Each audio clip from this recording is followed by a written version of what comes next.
Well, good morning, folks. Dave Newell from FAI. We're excited to have a meeting today and certainly introduce our friends from Cipher. And they're launching very soon. And so we thought it'd be a good idea to introduce, which many of you know, but introduce the team and get some thoughts from them on what the future looks like for independent agents that are partnering with Cipher. So welcome to everybody on today's viewing, and certainly going to turn this over to Kyle Ulrich, our President and CEO of FAI. Welcome, Kyle. Awesome. Thanks, Dave. Appreciate it. And thanks to the Cypher team for joining us today. Looking forward to the conversation. As Dave said, these are always good opportunities, despite the fact that you guys have a ton of experience here in the Florida market, know a bunch of our members. Always a good opportunity for us to sort of cover some topics that are top of mind for a lot of our members.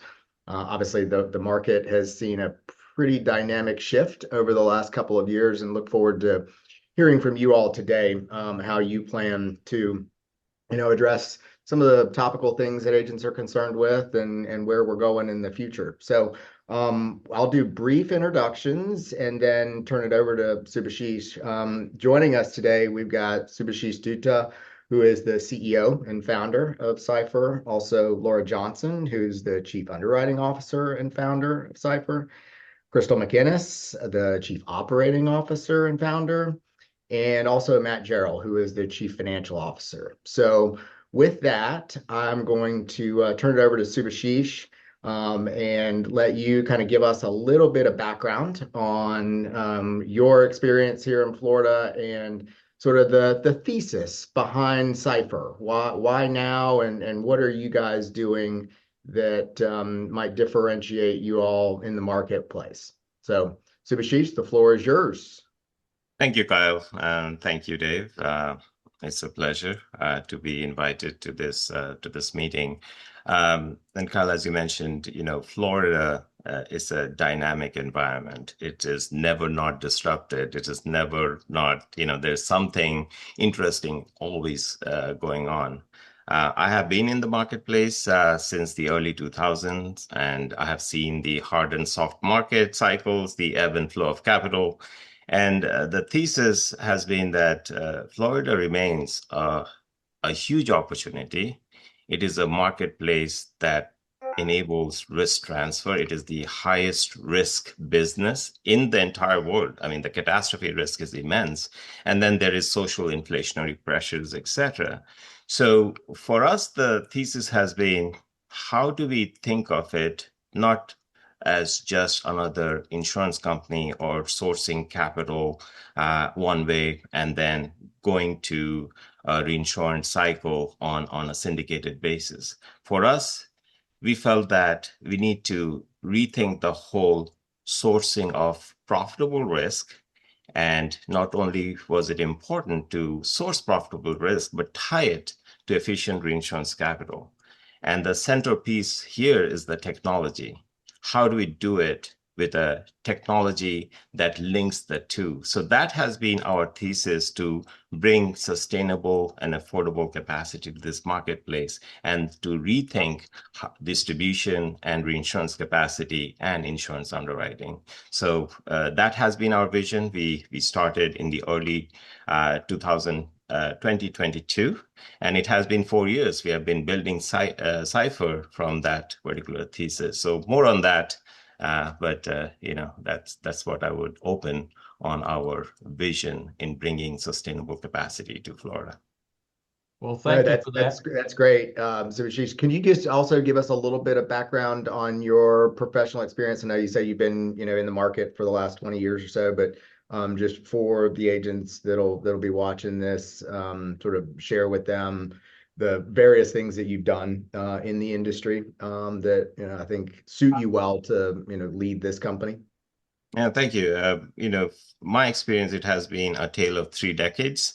The first 10 years, I was in technology, spent many years with Nationwide Insurance out of Columbus, Ohio, designing their underwriting solutions and actuarial practices. And then the next decade was with Guy Carpenter, where I cut my teeth in reinsurance broking. I was privileged to head up the global R&D for Guy Carpenter and interfaced with Bermuda and London markets to bring reinsurance capital in play. And then after leaving Guy Carpenter, I started my own reinsurance company out of Florida. And we did very well there. But again, the thesis was to bring a much more integrated platform from insurance to reinsurance. So I started this venture with my co-founders, Laura and Crystal, who complement what I lack, perhaps, is the inherent insurance business knowledge from not only distribution to underwriting, but also claims and all the operational soups to nuts. So that's my background, and it's a privilege to have the two co-founders as pillars of Cipher, and of course Matt, who has substantive insurance knowledge and one of the best CFOs I've ever met. I say that because he's the only CFO I have worked with lately. Glowing review. Thank you. Yeah, because you'll have an opportunity to respond to that at some point. All right, Dave, I'll turn it back over to you. All right.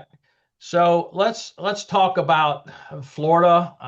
It was mentioned a couple times here, but why now? Why Florida now? What's changed? What's some of the ideas you have? Certainly, the legislative reforms have been helpful and thoughtful. And you talk about reinsurance and the capacity of reinsurance, but let's talk about why now. So I'll invite Laura to go over the legislation and the market changes, and then I can address the reinsurance question, Dave. Okay. Yeah, sure. So Dave, it's funny you ask why now, because now is kind of like a point in time as of like today. But this has been our vision for quite some time. And even when we were staring down the barrel of a very hard market. So, we always had ambition to bring primary insurance to the marketplace to work hand in hand with the agents and consumers, who we've known our entire careers. But, as far as the legislative impact and our approach here to Florida, yeah, I mean, things have changed on a dime. So the one-way attorney fee repeal, the AOB repeal, the statute of limitations, really bringing it into market with the rest of the United States, down from 3 years down to 1 year, all seems pretty reasonable. And the change has been, it's been meaningful. So from an approach here, like we understand that there were some incentives that had been historically, we'll call it motivating some unethical practices that were really leading to the demise of the industry. Pretty quickly. It was harsh. So our legislature stood up and did something meaningful. And now it's our turn as carriers to start responding with capacity, with underwriting, with eligibility, with an appetite that matches that and is meaningful to the consumers. Yeah, great points. Thank you, Laura. So on the reinsurance side, Dave, so if you have followed the insurance market since 2022, in the 2023 renewal, insurance carriers in Florida faced upwards of 40% rate increases. So if you think about reinsurance as a form of capital for insurance companies, 30 to 50 cents of every insurance dollar goes to reinsurance because you're technically renting that balance sheet, right? So if you're more coastal, it is much more demanding to your balance sheet. So that particular rate increase was very difficult for insurance carriers, and that's where you have seen quite a bit of disruption in the marketplace. But since then, the reinsurance pricing have come down substantially, and even at the last renewal this past June, it has been upwards of 20% rate decrease, right? So the fluctuating market cycle, it's not that because the rates have come down, we have started Cipher. It is because the harshest of the market conditions in 2023, that is what we have been thinking through. When the market changes, can Cipher survive? Can we bring sustainable and affordable capacity? So it's not just that we are taking the trend, the downward trend on the reinsurance market or the legislative upgrades and starting Cipher. We are preparing for the next hard market. And how do we do that? How do we bring technology, sourcing of capital, and efficient risk transfer to the reinsurer? So there's a lot of thought that needs to go behind how do we attract reinsurance capital when the market becomes difficult? How do we bring them that transparency and data and modeling? So those are the constructs that we have built Cipher. And of course, the tailwinds are here, but we are building Cipher when the market changes. And are we ready to be sustainable and long-term for our agent partners, right? That's critical, and our policyholders. And can I add one thing, Dave, and Subhashish, if you could touch just slightly on this, because I think it's very important. Our background is CAT. Our background are coastal states, product development and innovation around not just insurance products in coastal states, but reinsurance products for coastal balance sheets. So I think, Subhashish's background in developing those types of products have proven very lucrative for carriers in these states. And those are going to be the same types of products and thinking they're going to be applied to our balance sheet. That's going to be a major differentiator and a strengthener and enhancement of our financial strength. Yeah, great point, and continue to talk through that. You mentioned 4 years in the making. You're built for stability. This is something that's a passion that you guys have formed and come out of the blocks. And one of the things that a lot of agents ask us about is certainly the reciprocal model, which many of them are very familiar with. So we don't have to address that, but the rating of the company. Let's just talk about that process and what road you went down to secure your rating going forward. Yeah, sure. I'll take that one. Thanks, Dave. So Cipher began interacting with KBRA, the Kroll Bond Rating Agency, excuse me, back in March. So they took a look at our financial model, our operating model. They stress tested over a couple months. We had a management meeting with them where we brought not just the four of ourselves here, but as well as some of our director level positions from across the organization to do a presentation. That was very well received. So we did receive a BBB rating effective June 1, shortly after the issuance of our COA. So that's a stable outlook. It's kind of the baseline rating that you get out of the gate. So now our goal is to get to market and to meet the pro formas that we showed put in front of the rating team there at Kroll. And some of the favorable outlook that we received from them was, one, the strength of our management team, the relevant Florida experience that we each bring to the table in our respective disciplines, as well as our organic production model. There's a lot of discipline around that, the underwriting approach, where every risk is being underwritten. And Laura can speak more to that. I'm sure there'll be some discussion around that in a moment. And a modest leverage ratio. So we're not looking to grow the top line at a rapid pace or onboard a bunch of risk initially out of the gate through like the depopulation model that a lot of new entrants come to market with. We saw that as potentially disruptive, both internally for capital modeling as well as to the agency force that we want to work with. So, all things told, that's where we landed with Kroll. Okay, great. Any other comments from Laura or Crystal on that point? I think so. I think he covered it. Okay. All right. Well, let's switch gears and talk about the appetite. And certainly this is something that is on agents' mind, right? What are you guys looking for? What's some of the strategies? What are you going to be doing from an underwriting capacity and maybe some flexibility, right? Mm-hmm. Depending on where the risk is. You talk about coastal, right? Mm-hmm. And you're very familiar with those risks. Seems like Florida has a little coastline that we deal with all the time, but let's just talk about the underwriting appetite and what the vision looks like that for agents going forward. Sure. So Dave, we're ready to write business. And so, when you're talking about the appetite, we're looking at things that can scale in Florida. So it's going to sound like an admitted carrier, right? So 250,000 minimum up to 2 million coverage A. With exception above 2 million shortly after launch. As far as our appetite goes relative to the coastline, A lot of the Florida population lives within a mile of the coastline. So, we're not allergic to the coast in Florida.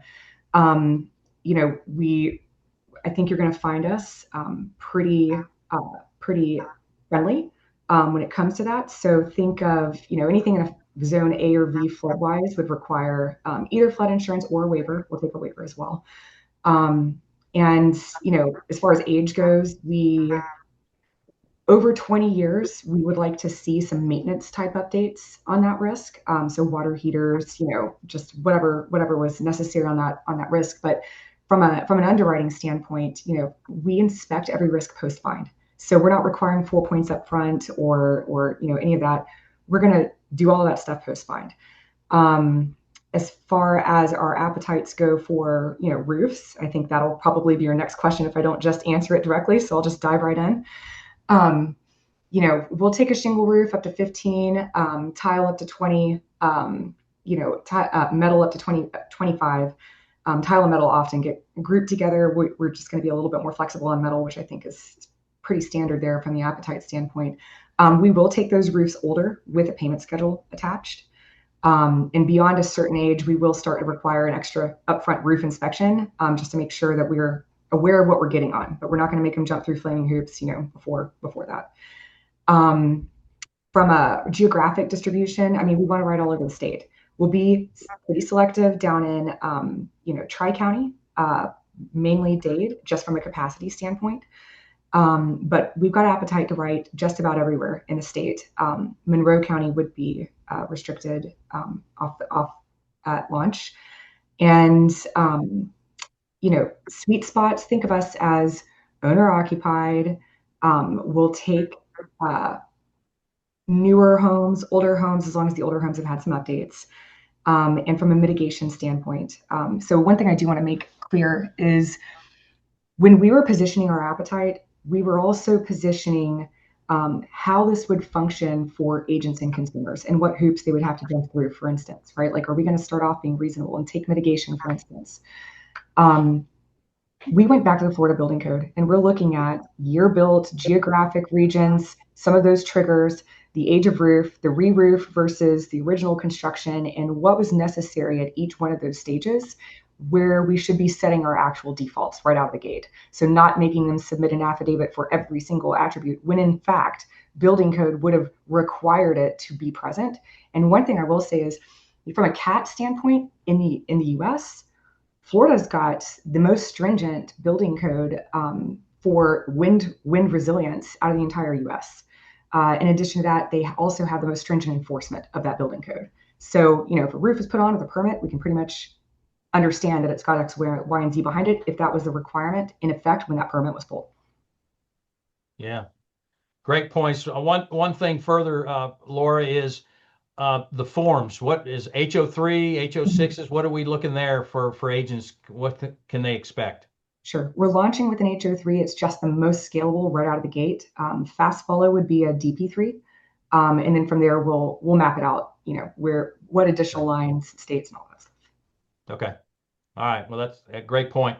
Let's turn our attention to technology. That seems to be, we just a few weeks ago completed our largest annual convention in Orlando, and technology was certainly filled the hall with a lot of things. We did sessions and breakout sessions about technology and what some of the uses are, from a virtual assistant to AI and all that. So let's talk about technology and what agents can expect when they go to quote a risk on the Cipher platform. Can I make a comment, Subhashish? Because Subhashish has been driving the technology build. One thing I would say is, and the agents who participate in this know, but the last 18 months, I would say to 2 years, we've been surveying your agents, our agents, about 100 every quarter to talk about exactly this. So we were interested in what they needed from a coverage perspective, what they needed from a service perspective, and most importantly, almost as important as coverage, what did they need for us to do to remove their friction? So as Subhashish goes into kind of what we've built and what we've done and some of the third parties that we're integrating with, and I can speak to those after he kind of goes through the foundation of what we built. All of it was built with the help of these agents. So I just kind of wanted to caveat that, but No, thank you, Crystal. So, on the technology side, we have been at it for the last 2 years, right? So the core question was, do we rent it or do we build it? And we obviously looked at quite a few of the technology providers, and the agent surveys resulted to say that, hey, you have to reduce our cycle time from quote to buying. So how do we make it super simple, super easy, super quick? And that led us to get to the decision that we need to build it. So we have built our own policy admin system from quote to bind to all the major integrations. So with the sole focus of how can we make the agent's life easier to place the business, the moment they get an address and they put it in our system, how do we quickly sift them through so they can get to the bind very easily? So that has been the mantra, and the technology build is never easy. And that's why we needed the time and the investment to put there. So obviously, once we launch, we will just keep getting feedback to make sure that what else can we bring to the table. And the advantage of owning the tech stack yourself is that then the build becomes much, much faster to cater to the needs that the evolving need that agents have. And obviously Crystal can go into some of the third-party integrations that makes agents' life easier. And that's what we have also been thinking and building in parallel as we got this PAS system to go live. Crystal? Sure. Briefly, the two biggest things they said is, we're in scale mode. We're working hard. We need you to remove our friction, not add to it. We don't want to have a special process just to go to Cipher system. And so the biggest things that they used and that they needed from us is an integration with comparative raters. And we surveyed agents exhaustively on which ones they use. So we're kind of going through those one by one. We're starting with QuoteWesh, but we're in conversations with several of the top and most popular and even up and coming comparative raters. And the second one was they wanted downloads. They just said, hey, we can't scale with carriers that don't download with Ivans. And so those are the two big implementations we've been working on. They'll be ready either the same day as launch or maybe day 2, but we're right there with those. And that came from, the agent commentary through those surveys. Yeah, that's a great point, because that comes up continuously about the technology and who the partners are. So great point, Crystal. So let's switch gears. We're certainly in the middle of hurricane season. We got a tropical storm out there that certain impact us too much here in the state of Florida, but claims is always on agents' mind of that process. It was mentioned at the very beginning of this call. Now it's time for carriers to step up, right, and to show what they can do. And claims is that forward facing that most consumers deal with, right, if they have a claim. So let's talk about claims, how it's going to work internally, externally, any partners, Yep. and the process agents can expect if they have to turn in a claim. Sure. So for the agents watching this, one thing we want you to know is that claims for us was the most important element to make sure that we solve for and set the bar high. We've spent on average amongst us team 25 years in property cat. My background includes claims. Laura's been deep in claims and claims analytics. We know what a lot of the issues are and we know what a lot of the pain points are. I think we were both at every cat site and cat village from 2016 on. So it's a big deal for us. And about 6-7 months ago, after years of searching, we found what we think is one of the best, if not the best, claims TVAs and claims leaders in the state, if not in multiple states. His name is Ryan Beck. He's with Nextera Claims. They just, I think, rebranded as Exemplify, but his background is 20 years plus. They've spent the last 6 to 8 months. Number one, they always perform in like the top 3 to 5 in claims audits. They're amazing. They have a huge team of claims experts down to the technology guys, to the technical language experts, to the managers on the operations side. So basically, we've spent the last 6 months with them pre-gaming our launch. So they're becoming experts in our policy language. They're becoming experts in our system. There are systems integrations with them. So everything is seamless. For all intents and purposes, they are our proxy team. They feel very involved in this. The other element would be just all the online filing, the audits, the technology that we have, that they have, to basically make sure that everything's being done as quickly and as efficiently as possible. He's got teams of, and I won't go into his secret sauce, but he's been such a great leader and built such a great team that he has layers of adjusters committed to Nextera as a basically first responder in the event of a storm. Yeah, because again, like we said, hurricane season's here. We're in it, and inevitably we will have something that will impact Florida. So Well, can I have one great more thing points. on that, Dave, that I forgot? So Yeah. the big things that we worked with the Nextera on, and the first thing they said is, hey, we're big on customer service. We know agents are your customers as well as policyholders. Early on, we established liaisons within our company. So if there is an event, we automatically know there's one or two front forward, Cipher people working to triage with claims to make sure that agents have a voice, that they have someone to call, they get immediate responses. So again, like just scratching the surface, but it's been a big focus on customer service and response time for us. Yeah, because that's really the key, right? Is that responsiveness, that setting expectations, and whether it's a daily claim or a cat claim, is setting those expectations to the consumer. So, great point. Well, and So, communication throughout the Communication. process. That's right. That is, one of the things that unfortunately over the last couple of years, our members and carriers have had a lot of practice with cat claims. And I think the single largest complaint that we get from our members is that, one, agents, for a variety of reasons over time, have been sort of removed from the claims process. Call the company first, do this. And a lot of it was due to what happened with the sort of perverse incentives and that were in the claims process for third parties.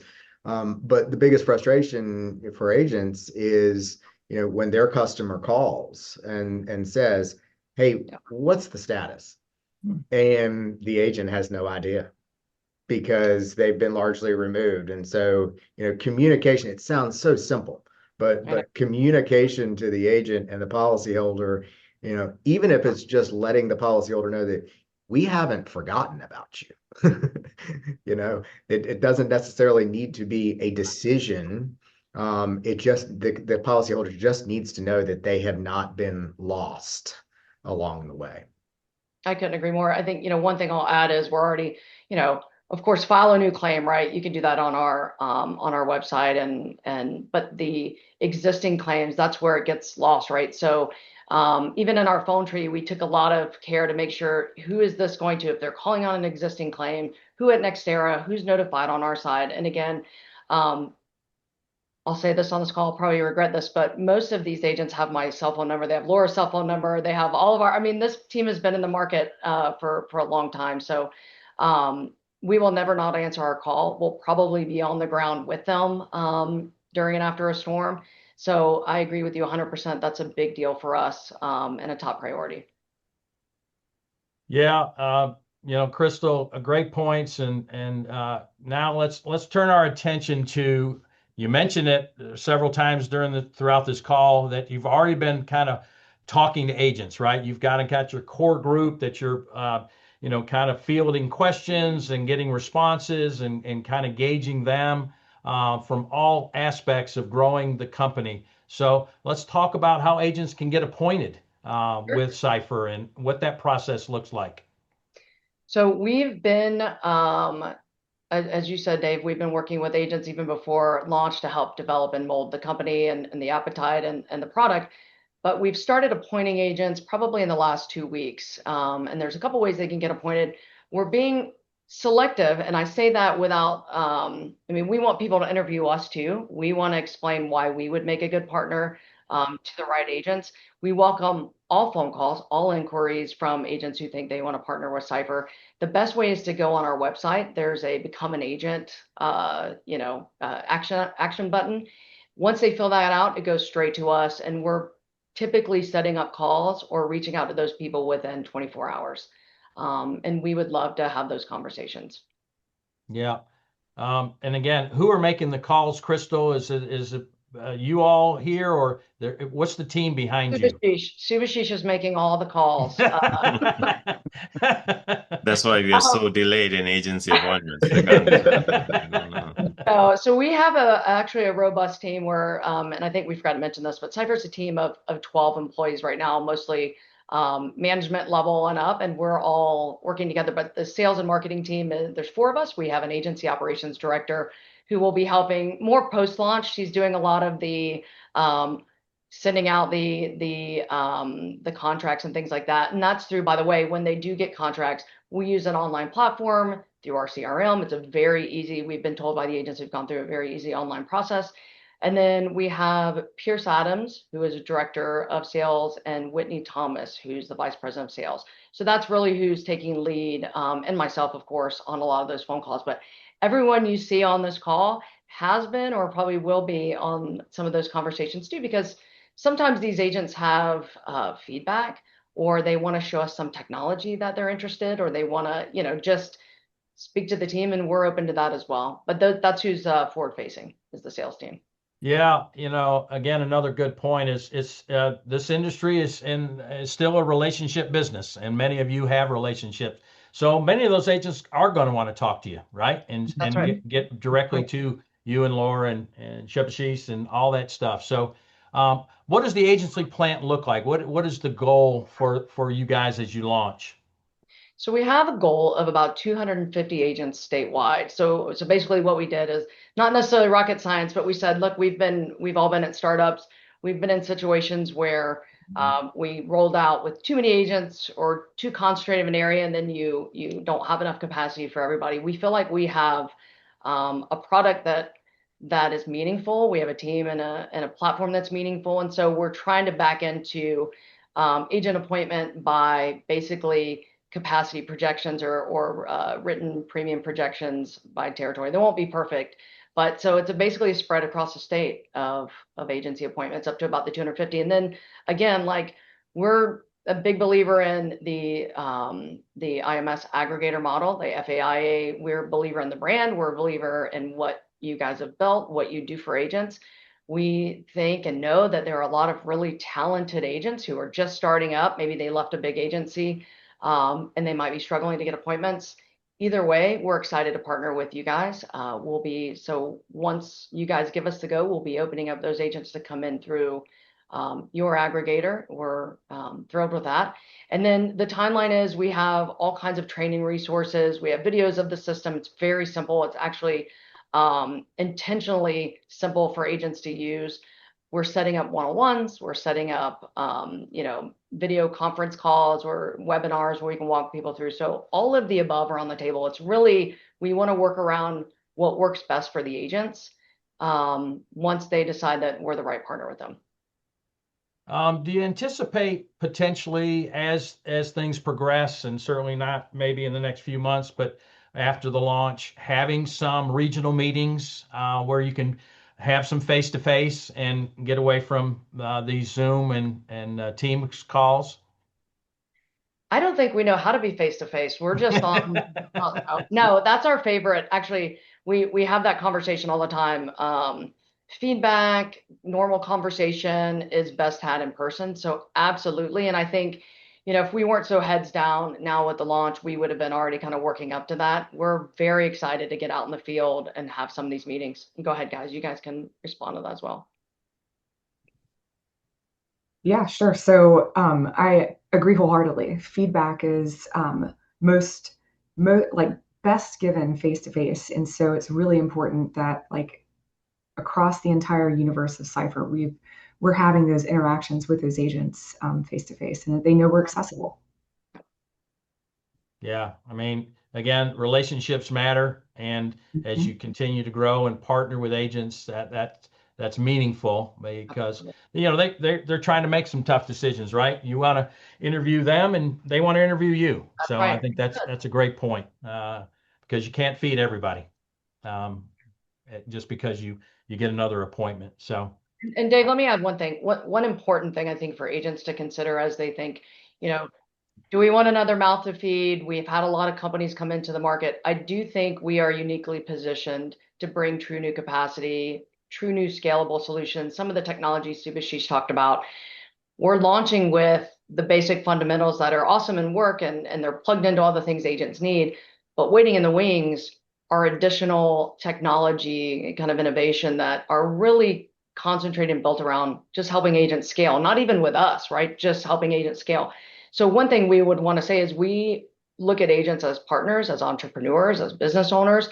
We won't come in and bang our hands on, fists on the table and demand a certain amount of production. We think that we will earn the business from the right partners. If you think we're the right partner, don't worry about having enough to feed us. You will. You will, if we're not competitive in your area or we're not doing the right things to allow you to put as much business with us as you like, tell us, right? That's the great thing about Cipher is it's literally become a little bit of the voice of the agents.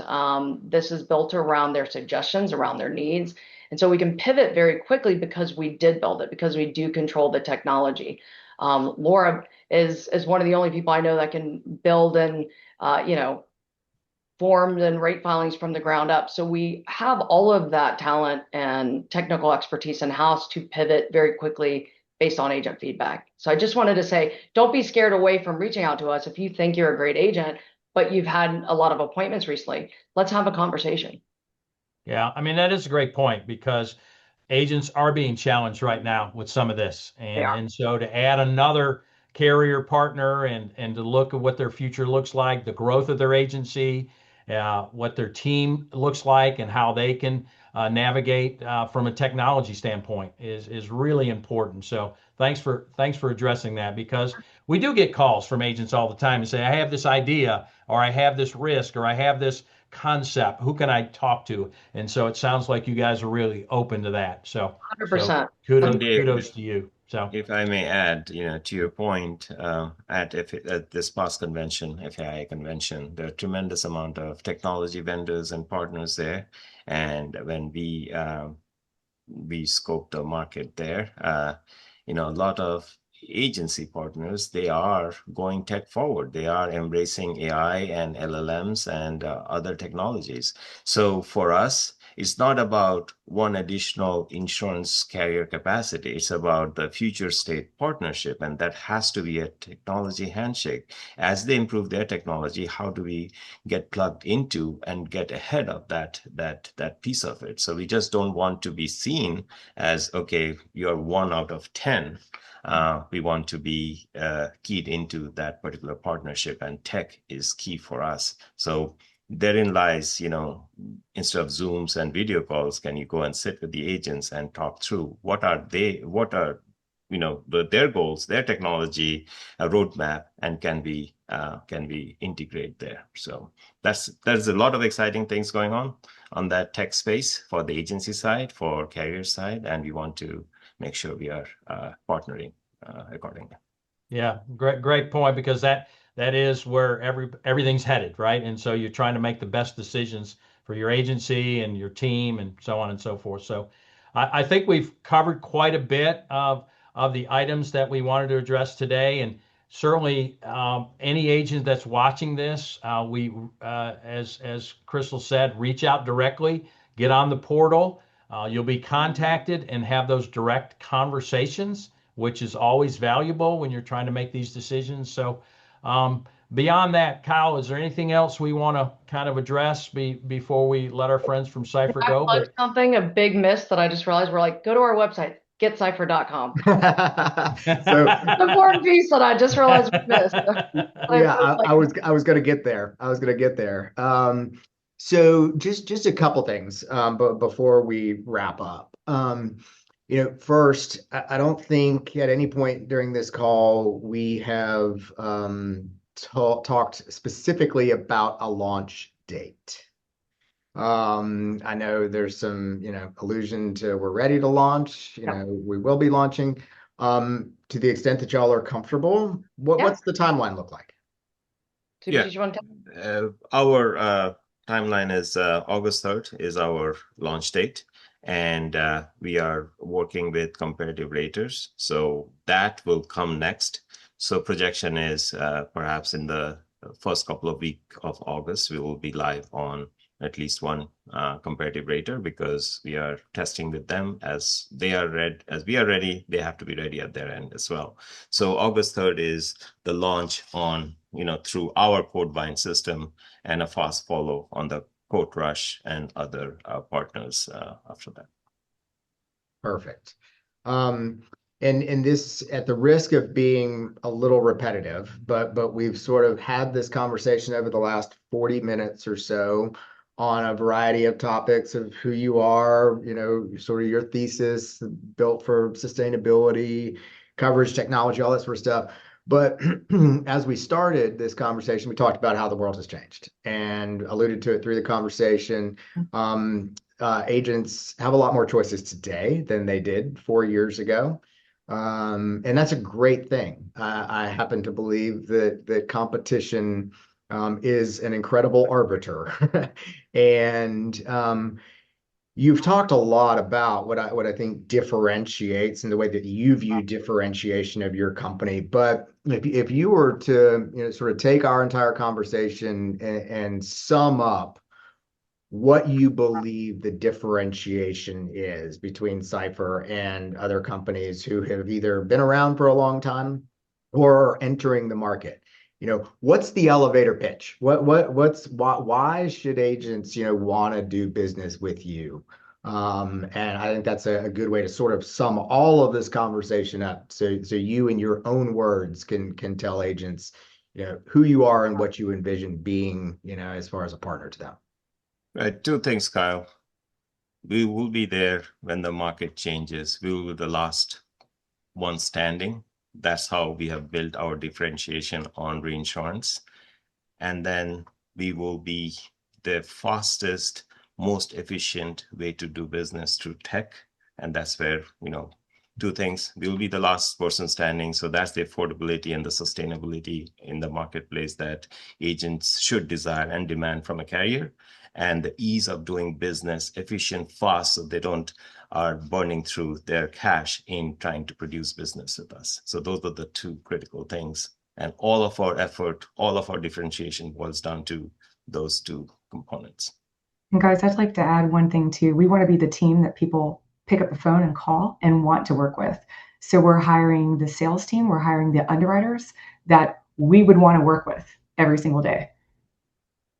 All of that packaged together to say, I think the bottom line is we are, FAI is the voice of the agents, we're the company of the agents, right? We have a lot of companies saying there are a lot of great operators out there. I think we share your feeling that competition is a great thing. It pushes us all to be the best version of ourselves. But we truly have been working with agents for the last 2 years to build this platform.